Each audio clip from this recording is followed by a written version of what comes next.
नमस्कार मित्रों, मैं उमेश आपके अपने YouTube channel maths storm by Umesh पर आप सभी का हार्दिक स्वागत करता हूं। कैसे हैं आप सब? आई होप कि आप सब लोग अच्छे होंगे और अपनी स्टडी पर फोकस कर रहे होंगे। तो आज हम ज्योमेट्री के ही एक ऐसे टॉपिक के बारे में स्टडी करने वाले हैं जिस टॉपिक में अधिकांश बच्चे क्वेश्चन को अनसॉल्व किए हुए ही वापस चले आते हैं और नंबर पाने से वंचित रह जाते हैं। वो टॉपिक ऐसा है कि उसमें दिमाग तो बहुत लगाना पड़ता है, लेकिन असलियत में देखा जाए तो वो टॉपिक जो है बहुत ही सिंपल टॉपिक है। अगर उस टॉपिक को अच्छे से समझ लिया जाए तो आप लोगों को भटकने की जरूरत नहीं पड़ेगी। तो इसलिए कॉपी पेन लेकर बैठ जाइए और अपने दिमाग को एकदम कंसंट्रेट कर लीजिए। कुछ मत सोचिए, सिर्फ लेक्चर पर फोकस कीजिए। और जो स्टूडेंट, जो हमारे भाई बहन हैं, पहली बार इस चैनल को विजिट कर रहे हैं तो प्लीज सब्सक्राइब जरूर करें और ज्यादा से ज्यादा स्टूडेंट में शेयर करें। तो लेट्स स्टार्ट। तो भाई उस टॉपिक का नाम है सर्किल। CIRCLE। सर्किल हिंदी में से कहते हैं वृत्त। क्या बोलते हैं? वृत्त। तो देखिए, जनरली अगर हम सर्किल की डेफिनेशन देना चाहें तो सर्किल की डेफिनेशन होती है a circle is a fix point lying a constant distance from a fixed point. Circle या वृत्त उस बिंदु का बिंदुपथ होता है जो किसी निश्चित बिंदु से समान दूरी पर स्थित होता है और उस निश्चित बिंदु और जो बिंदु पथ है उनके बिंदु के बीच की दूरी को हम त्रिज्या बोलते हैं। ठीक है, देखिए जैसे कि ये कोई पॉइंट है O और यहां से ये कोई पॉइंट है। अब ये पॉइंट जो है एक कांस्टेंट डिस्टेंस का और इतनी डिस्टेंस लेकर ये चलना शुरू होता है, ऐसे ऐसे कांस्टेंट डिस्टेंस लेकर ये चलना शुरू होता है। समझ रहे हैं ना? तो ये क्या है? सर्किल कहलाता है। और इस पॉइंट से जो पथ बना वो सर्किल कहलाया।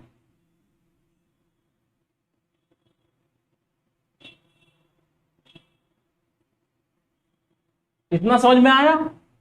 दूसरी बात यह है कि ये जो डिस्टेंस होती है इसको बोलते हैं हम रेडियस। रेडियस क्या बोलते हैं? रेडियस। और ये जो निश्चित बिंदु होता है इसको हम बोलते हैं सेंटर ऑफ सर्किल। क्या बोलते हैं? Centre of circle. दूसरी चीज ये होती है कि ये जो आप डिजाइन देख रहे हैं, इन बिंदुओं को आपस में मिलाने से जो डिजाइन बन रही है, ये बिंदुओं को मिलाने से वाली डिजाइन कहलाती है सरकमफ्रेंस ऑफ सर्किल। क्या कहलाती है? सरकमफ्रेंस ऑफ सर्किल, जिसे हम हिंदी में परिधि भी बोलते हैं। परिधि या सरकमफ्रेंस। ओके, अब देखिए सर्किल के जो ये बाउंड्री जो दिख रही है, परिधि दिख रही है, इस पर कोई 2 पॉइंट्स हैं, जैसे ये ए बी है, ऐसे ही किन्हीं 2 पॉइंट्स को मिलाने वाली ऐसी कई लाइंस हैं, ऐसी ऐसी ऐसी, इस तरीके से। तो ये क्या कहलाती हैं? कॉर्ड।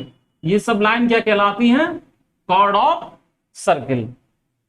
अब दूसरी बात ये होती है कि जो सबसे बड़ी कॉर्ड होती है, जो कि सेंटर से पास होती है, तो वो कहलाती है डायमीटर। क्या कहलाती है? डायमीटर। देखिए यहां पर दूसरे फिगर में हम समझते हैं कि जैसे कि ये ओ ए तो रेडियस हो गई। अब ये क्या है? ये जो है सबसे बड़ी कॉर्ड होती है, तो ये कहलाती है डायमीटर। देखिए ऐसे कॉर्ड चली आ रही हैं और उन्हीं में से एक कॉर्ड जो है वो क्या है? सेंटर से पास हो रही है, तो उसे हम बोलते हैं व्यास या डायमीटर। इतना समझ में आया?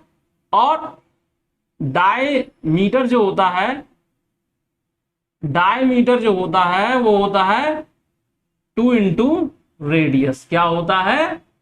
2 इंटू रेडियस। तो इतना क्लियर हुआ?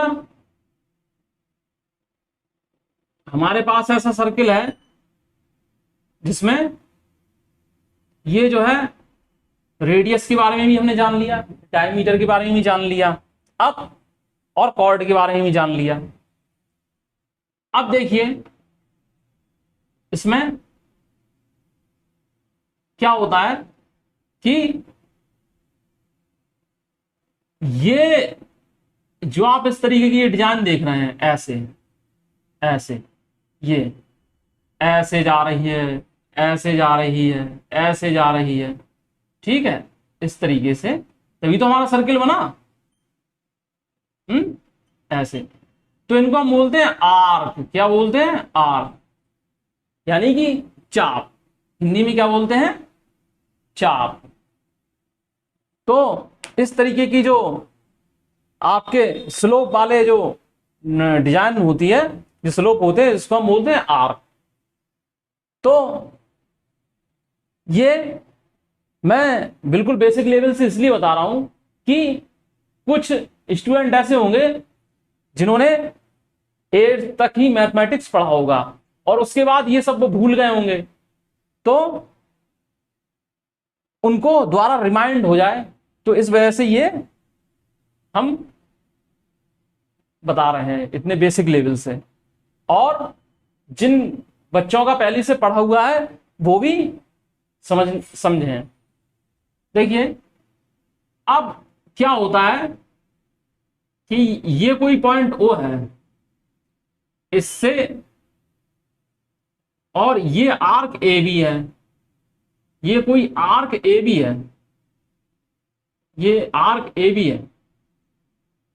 तो ये आर्क ए बी है, तो इस तरीके से जब मिलाया गया ओ को ए से, ओ को बी से, तो और ओ एंगल ए ओ बी जो है वो थीटा है। समझ में आया? तो इस तरीके से जो डिजाइन बनती है,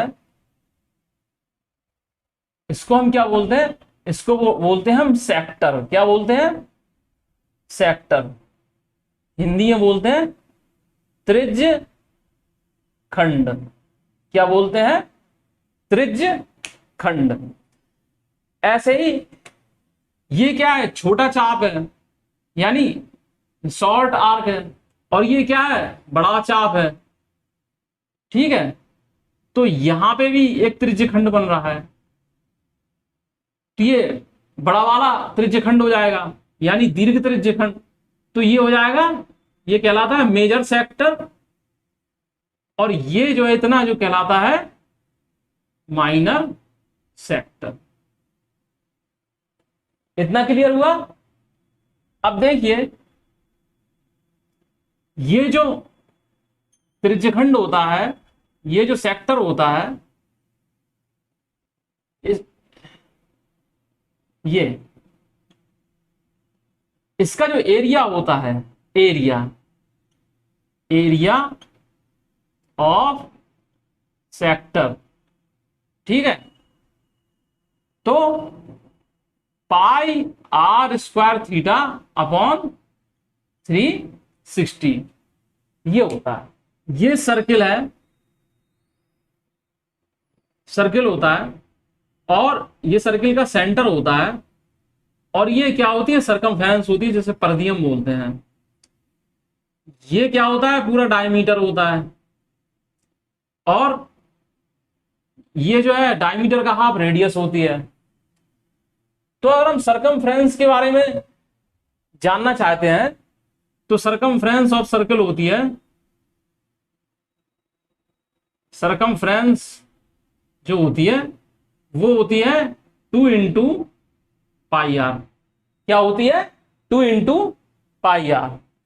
एंड एरिया ऑफ सर्किल, ये जो है कितना एरिया कवर कर रहा है, तो एरिया होता है pi r square, pi r square.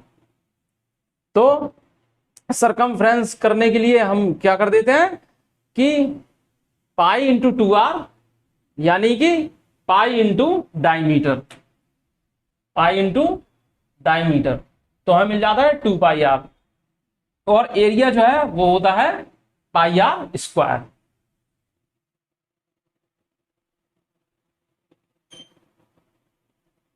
कि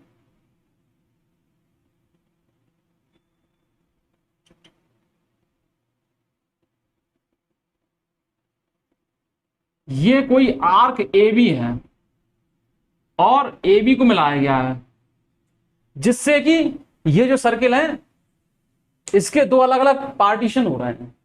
समझ रहे हैं ना हमारी बात को। ये ए बी कोई 2 पॉइंट है जिनको मिला दिया गया है, तो यहां आर्क दिख रहा है और यहां भी आर्क दिख रहा है। तो ये जो है सर्किल के दो अलग अलग हिस्से कर रहा है। तो ये जो हिस्सा होता है ये कहलाता है आपका सेगमेंट। क्या कहलाता है, सेगमेंट।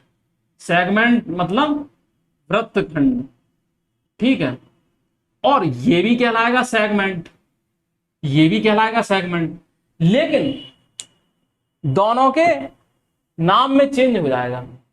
देखिए ये क्या है, ये छोटा सा आर्क दिख रहा है, छोटा सा आर्क दिखा, और छोटे आर्क से ये बना क्या, छोटा सेगमेंट।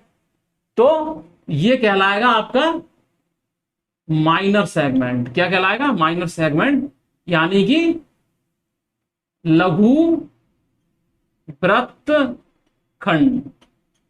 ओके। और ये जो ऊपर दिख रहा है, ऊपर ये बड़े आर्क से बना है, तो ये कहलाता है मेजर सेगमेंट। क्या कहलाता है, मेजर सेगमेंट, यानी कि दीर्घ वृत्तखंड, ठीक है। तो ये आपको minor segment and major segment ये समझ में आया।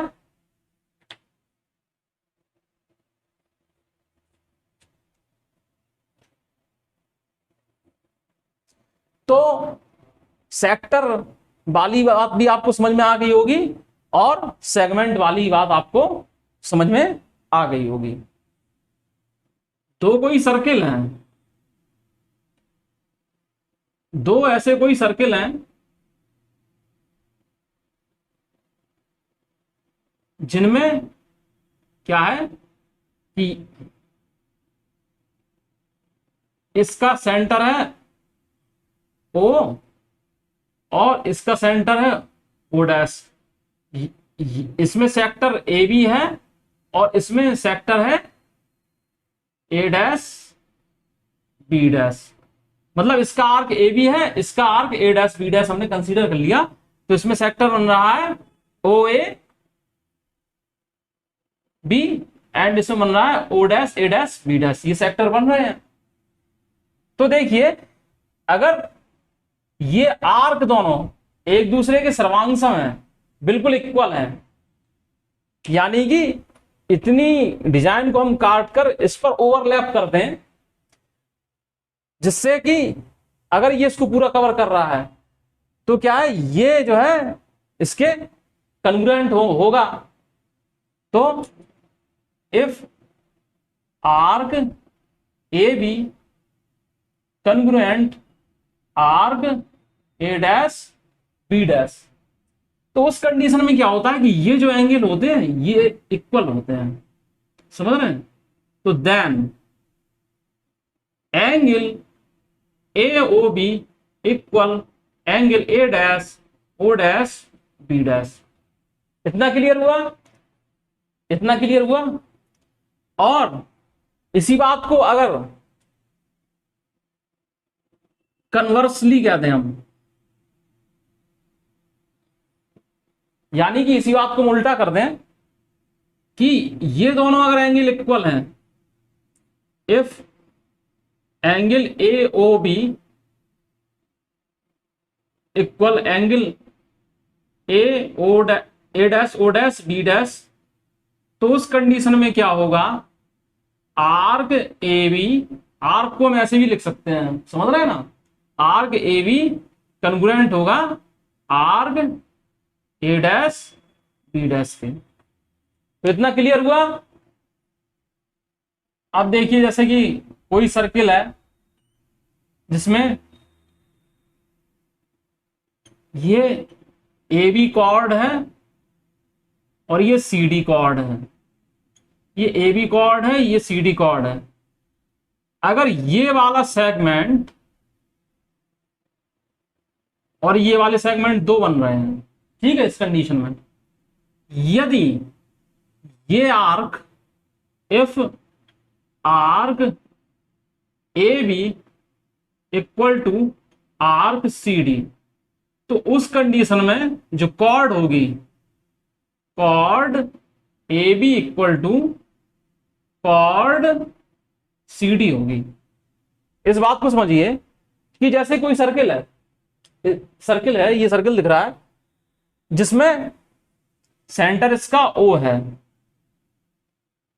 तो और कहा जा रहा है कि ये आर्क दोनों इक्वल हैं, arc A B equal arc C D है, तो ये दोनों जीवाएं हैं ना कॉर्ड, ये भी इक्वल होंगी।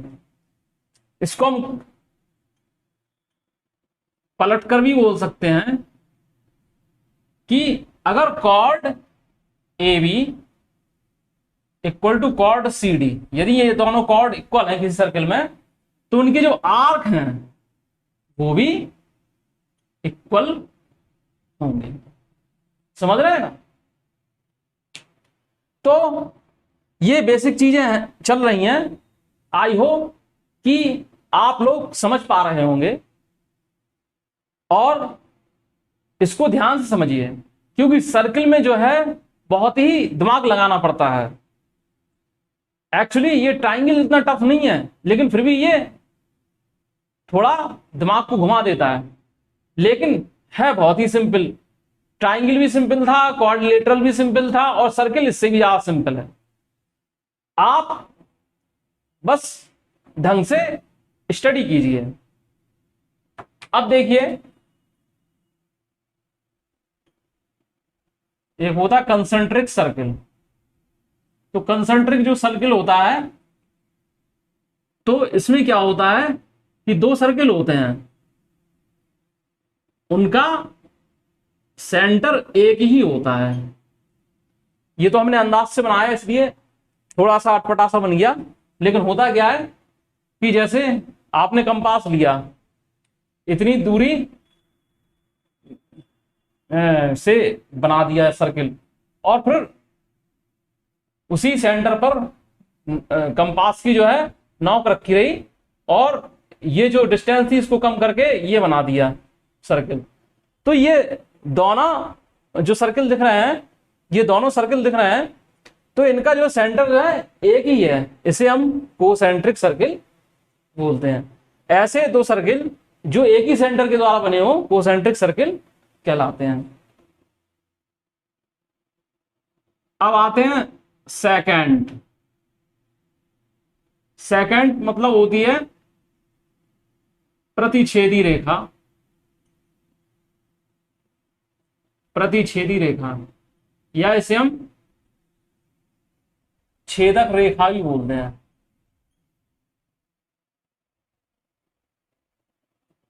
छेदक रेखा भी बोलते हैं। तो देखिए होता क्या है कि कोई सर्किल है, उसमें से कोई रेखा इसको अंदर से बेधती हुई निकल जाए। ठीक है, जैसे ये ए बी कोई लाइन है और ये सर्किल को पी एम क्यू पॉइंट्स हैं, उन पर ये काट रही है, मतलब इसको बेधती हुई निकल रही है। तो इस रेखा को हम प्रतिच्छेदी रेखा या छेदक रेखा बोलते हैं। फिर होती है टेंजेंट, यानी कि स्पर्शी रेखा या स्पर्शी।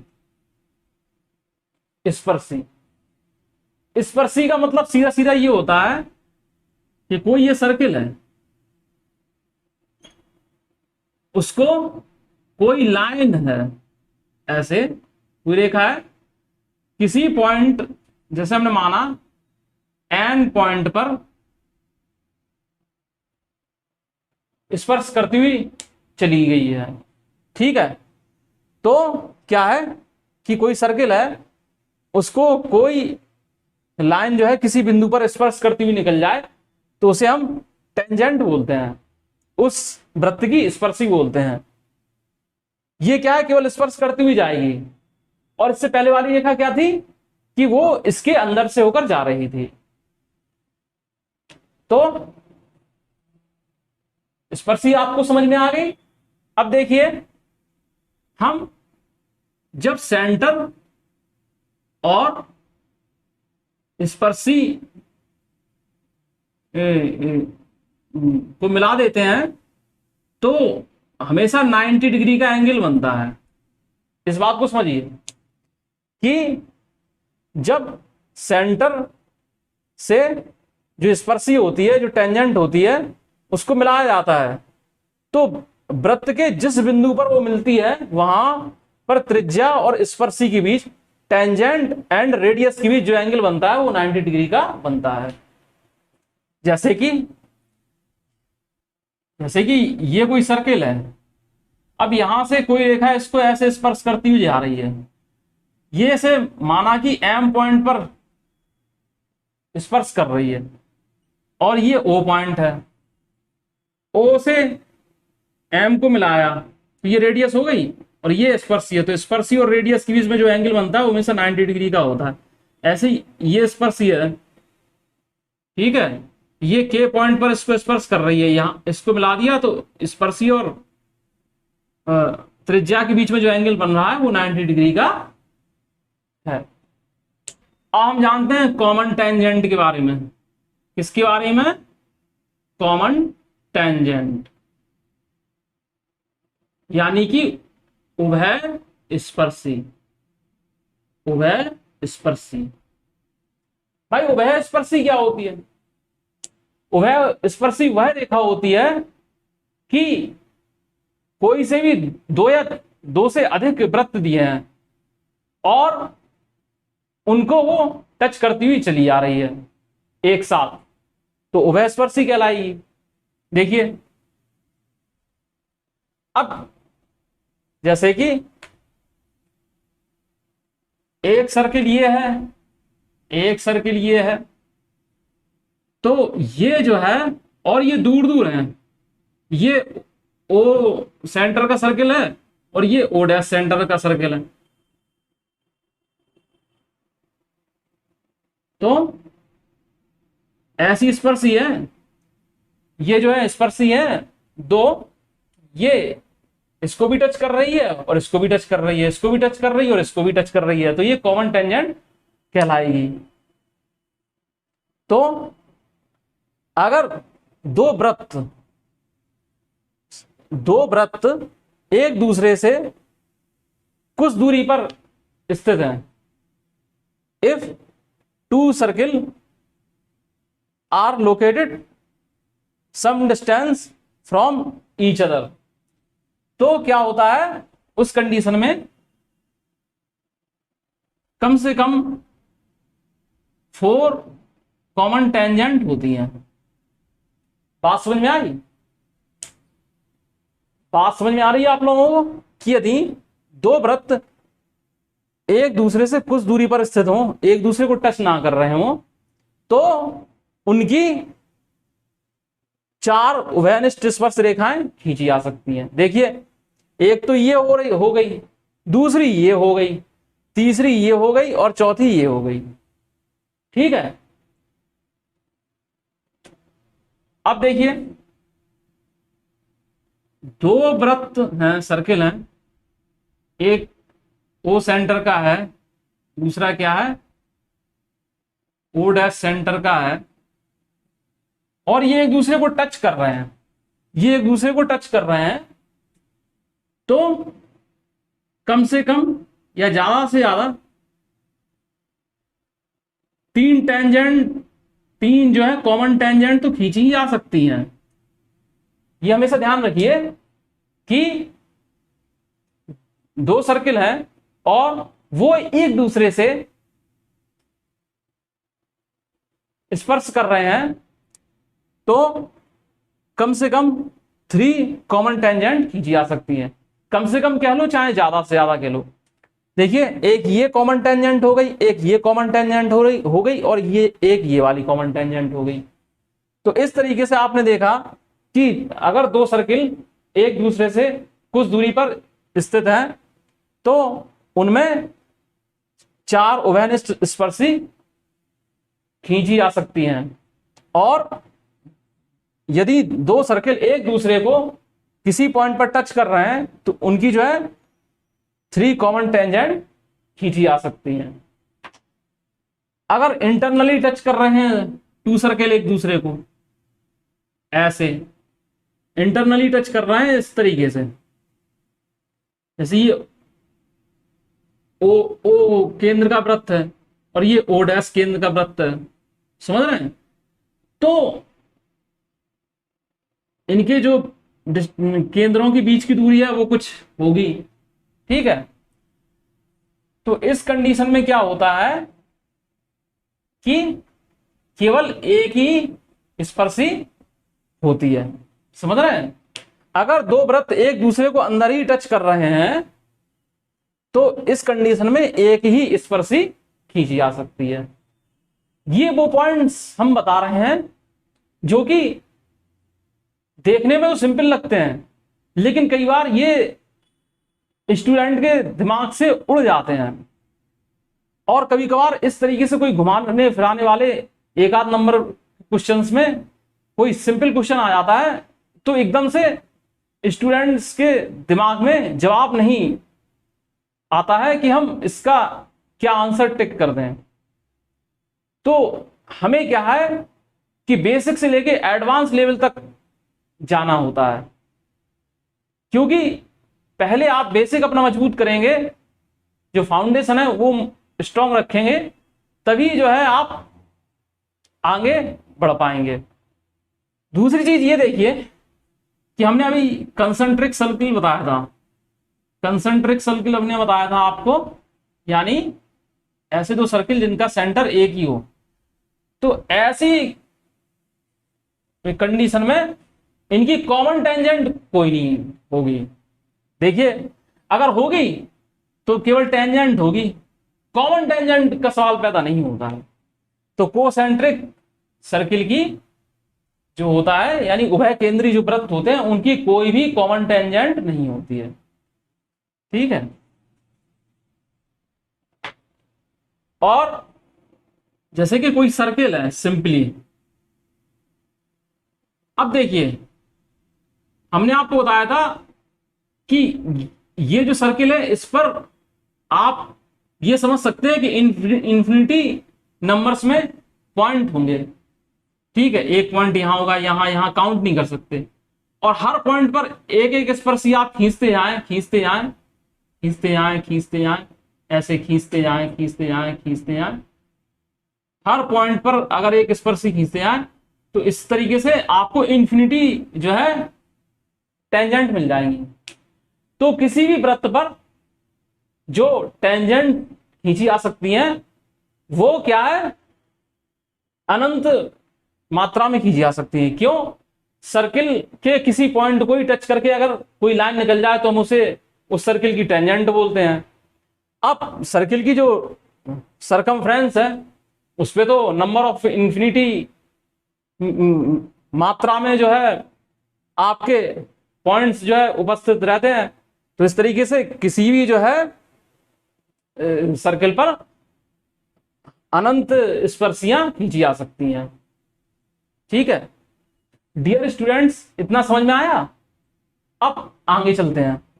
जैसे ये कोई टू सर्किल हैं, ये एक दूसरे को बाहर टच कर रहे हैं, ऐसे बाहर टच कर रहे हैं। इस बात को समझिए, बाहर टच कर रहे हैं तो ये टोटल डिस्टेंस हो जाएगी, यानी इसकी रेडियस R1 है और इसकी रेडियस R2 है।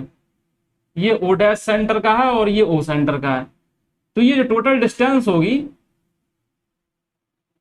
वो होगी R1 प्लस R2 जब वो सर्किल टचेस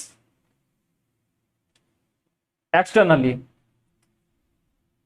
दो सर्किल हैं, एक दूसरे को इंटरनली टच कर रहे हैं, इनके केंद्रों के जो बीच की दूरी है वो क्या है, D है। अब क्या है, इस पूरे O सेंटर वाले सर्किल की रेडियस R1 है और O2 सेंटर वाले की रेडियस R2 है। तो क्या होगा, ये देखिए, अगर हमें इतनी दूरी निकालने के लिए कह दी जाए, इतनी दूरी, ये दूरी निकालने के लिए कह दी जाए, तो ये दूरी जो D होगी वो R1 माइनस R2 होगी। यानी कि जो वृत्तों के केंद्र की जो बीच की दूरी हो जाएगी वो R1 माइनस R2 हो जाएगी। तो अभी तक हम सर्किल के बारे में बेसिक चीजें समझ रहे थे। अब उन चीजों की तरफ बढ़ते हैं जिनमें कि कंसेप्ट और थ्योरम्स समाहित हैं। जैसे कि देखिए, ये कोई सर्किल है जिसका सेंटर O है, ये जीवा है, कॉर्ड है, ये AB कोई जीवा है। तो इससे सर्किल के सेंटर से जीवा पर जो परपेंडिकुलर ड्रॉन किया जाता है वो इसे दो बराबर भागों में बांटता है। हम मान लेते हैं कि O से जब कॉर्ड AB पर परपेंडिकुलर ड्रॉन किया तो ये इसे N बिंदु पर काटता है। तो इस कंडीशन में हमें क्या मिलता है कि if ON perpendicular AB then AN equal to NB, AN equal to NB। फिर से समझ लीजिए, कोई सर्किल है, उसकी कोई जीवा AB है, कोई कॉर्ड AB है, और हमने इसके सेंटर से इस कॉर्ड पर परपेंडिकुलर ड्रॉन किया। ठीक है, तो ये जो है इस कॉर्ड को 2 इक्वल पार्ट्स में डिवाइड करेगा। अब इसी बात को उल्टा भी कह सकते हैं, कन्वर्स कर सकते हैं कि if AN equal to NB, if AN equal to NB then ON perpendicular AB। क्या मतलब हुआ कि केंद्र से कॉर्ड के मिड पॉइंट को मिलाने वाली जो लाइन होती है वो AB पर 90 डिग्री का एंगल बनाएगी। फिर से समझ लीजिए, पहले में हमने क्या कहा था, पहले स्टेटमेंट में हमने ये कहा था कि कोई सर्किल है, उसमें कोई कॉर्ड ए बी है, और हमने क्या किया कि सेंटर से जो है ए बी पर एक परपेंडिकुलर ड्रॉ कर दिया। तो ये परपेंडिकुलर जो है इसको दो बराबर भागों में विभाजित करता है। ठीक है, अब इसी बात को हम उल्टा भी कह सकते हैं कि ए बी कोई कॉर्ड है और इस कॉर्ड के मिड पॉइंट को क्या है, हमने सेंटर से मिला दिया। तो ये जो लाइन बनेगी ये इस ए बी पर परपेंडिकुलर होगी। ये एक थ्योरम है, इसे हम चाहते तो प्रूव भी कर सकते थे, लेकिन हम उन्हीं चीजों को प्रूव करेंगे जो थोड़ा टफ टाइप की होंगी। ये तो क्या है, इस सिद्धांत को आप समझ लीजिए। अब देखिए, अगर इसको मिला दिया जाए ओ ए और ओ बी को मिला दिया जाए तो ये तो बराबर ही होगी, ओ ए भी रेडियस होगी, ओ बी भी रेडियस होगी। तो ये ओ ए जो है क्या होगा, पाइथागोरस थ्योरम से हो जाएगा O A equal to under root O N square plus A N square. इतना क्लियर हुआ। अगर हम इसको आर मान लें, क्या रेडियस है, आर मान लें, तो R equal to under root O N square plus, ठीक है, ए बी अपॉन 2 का स्क्वायर भी हम लिख सकते हैं। ए एन को हम ए बी अपॉन 2 का स्क्वायर भी हम लिख सकते हैं। ठीक है, या डायरेक्ट भी लिख सकते हैं कि ओ N square plus A N square. ठीक है, ऐसे ही इधर भी लिख सकते हैं। ओके, अब देखिए क्या होता है कि कोई ये सर्किल है,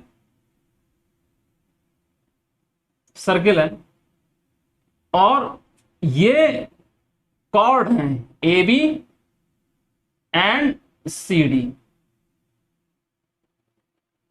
ए B and C D chord है, और इसका सेंटर है ओ। क्या है, सेंटर है ओ, और इस सेंटर से इस कॉर्ड पर परपेंडिकुलर ड्रॉन किया गया है, और इस वाली कॉर्ड पर परपेंडिकुलर ड्रॉन किया गया है। ओके, इतना समझ में आया। मानते हैं कि ये ए बी को एम पॉइंट पर मिलता है एंड सी डी को एन पॉइंट पर मिलता है। तो देखिए, अगर ये इन दोनों की लंबाइयां बराबर हैं, if O M equal to O N, तो ये जो कॉर्ड है वो भी आपस में बराबर होगी। Then A B equal to C D. फिर से समझ लीजिए, देखिए आप लोग क्या है कि इस चीज को बिल्कुल हल्के दिमाग से समझिए। ये बहुत ही सिंपल है, लेकिन अगर आप इसको टेंशन की तरह पढ़ेंगे तो आपके समझ में नहीं आएगा। इसलिए हमारा सभी स्टूडेंट से निवेदन है कि जब भी वीडियो देखें तो उस समय कॉपी और पेन लेकर जरूर बैठें और नोट्स जरूर बनाएं। बिना नोट्स बनाए हुए समझने का सवाल ही पैदा नहीं होगा। तो देखिए हम कहां थे, if O M equal to O N तो A B equal to C D. तो क्या है कि सर्किल है, इसमें कोई दो जीवाएं हैं, उन दो जीवाओं की अगर सेंटर से बराबर दूरी है तो जीवाएं भी आपस में बराबर होती है। ठीक है, इसका उल्टा भी प्रूव कर सकते हैं, कन्वर्स,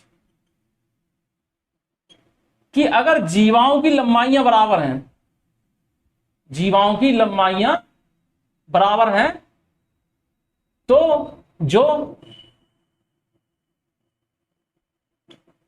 परपेंडिकुलर ड्रॉन किए हैं वो भी बराबर होंगे।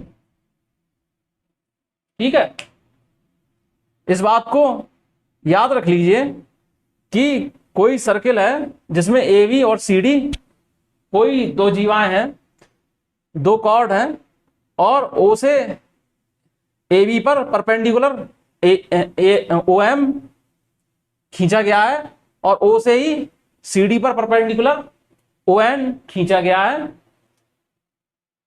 और यदि O M equal to O N है तो A B equal to C D होगा, दोनों जीवाएं बराबर होगी। और इसका उल्टा कह दें कि दो जीवाएं आपस में बराबर हैं तो उनकी सेंटर से दूरी बराबर होगी। ठीक है, तो डियर स्टूडेंट्स, अब हम ज्योमेट्री की उस थ्योरम को प्रूव करने वाले हैं जिस थ्योरम का सर्किल में बहुत ही महत्वपूर्ण स्थान है। तो वो थ्योरम है, ये कोई सर्किल है, ठीक है, इसमें ये आर्क है ए बी। ओके, ये आर्क ए बी है। तो इस आर्क ए बी द्वारा सेंटर पर जो एंगल बनता है वो इसी आर्क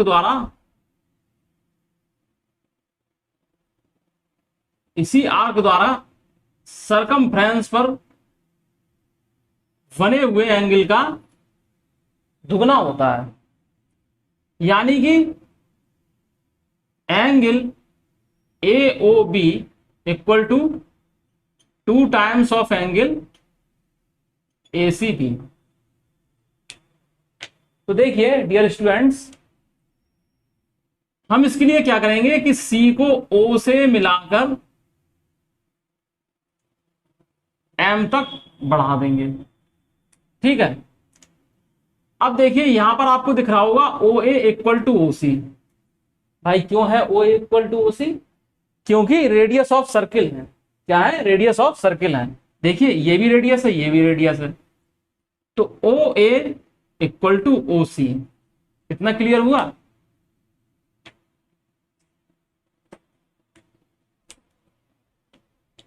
तो जब ओ ए इक्वल टू ओ सी है तो ये एंगल और ये एंगल भी बराबर होंगे। तो angle O A C equal to angle O C A. समझ में आया? तो आप देखिए इस ट्राइंगल को देखिए, ओ सी ए, ट्राइंगल ओ सी ए। इस ट्राइंगल के लिए ये वाला एक्सटीरियर एंगल है कि नहीं? इस पूरे ट्राइंगल के लिए ये साइड बढ़ा दी गई है तो ये एक्सटीरियर एंगल हो गया। तो ये एंगल ए ओ एम जो है वो हो जाएगा angle O A C plus angle O C A. इतना समझ में आया? तो angle A O M equal to क्या हो जाएगा? ओ ए सी जो है वो ओ सी ए के इक्वल है ही, तो हम इसको ऐसे भी लिख सकते हैं, टू एंगल ओ सी ए। तो ए ओ एम जो है वो 2 times of angle O C ए के इक्वल हो गया। ठीक इसी तरीके से इस वाले सर्कल में आप देखिए, इस वाले में ये इस वाले ट्राइंगल में आप देखिए, ट्राइंगल ओ सी बी में ये और ये इक्वल हैं। क्यों है?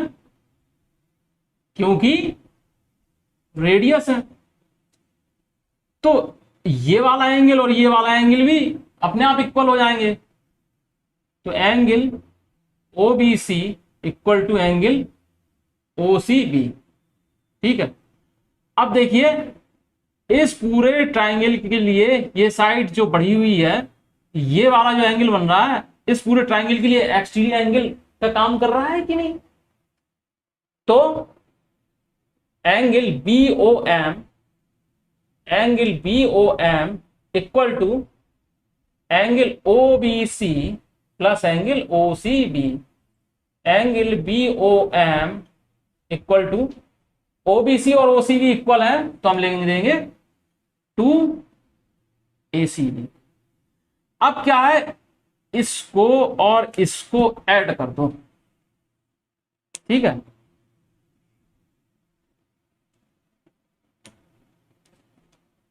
तो क्या मिलेगा, angle AOM plus angle BOM equal to 2 हम कॉमन ले लेंगे तो मिल जाएगा angle OCA plus angle OCB।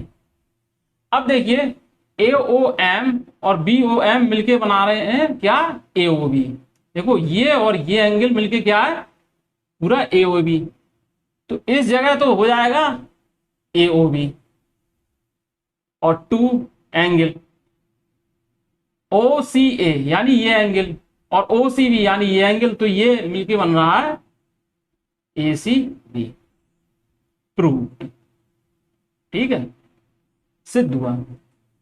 Dear students, कोई भी थ्योरम है वो एग्जाम में आपको प्रूव करने के लिए नहीं आएगा, लेकिन जो सिद्धांत है, जो थ्योरम है, उससे जो निष्कर्ष निकलता है, वो निष्कर्ष जो है हमारे सम्स जो होते हैं, क्वेश्चंस जो होते हैं, उनमें अप्लाई होते हैं। तो इसी वजह से जो अच्छे अच्छे थ्योरम्स हैं हम उनको प्रूव करके भी सीखेंगे, और जो जनरली हमारे सिद्धांत हैं, जनरली जो थ्योरम्स हैं, हम उनको डायरेक्टली समझते चले जाएंगे। अब बात आती है सेमी सर्किल की। सेमी सर्किल की बात आती है, जिसे हम हाफ सर्किल बोलते हैं, अर्धवृत्त। क्या बोलते हैं,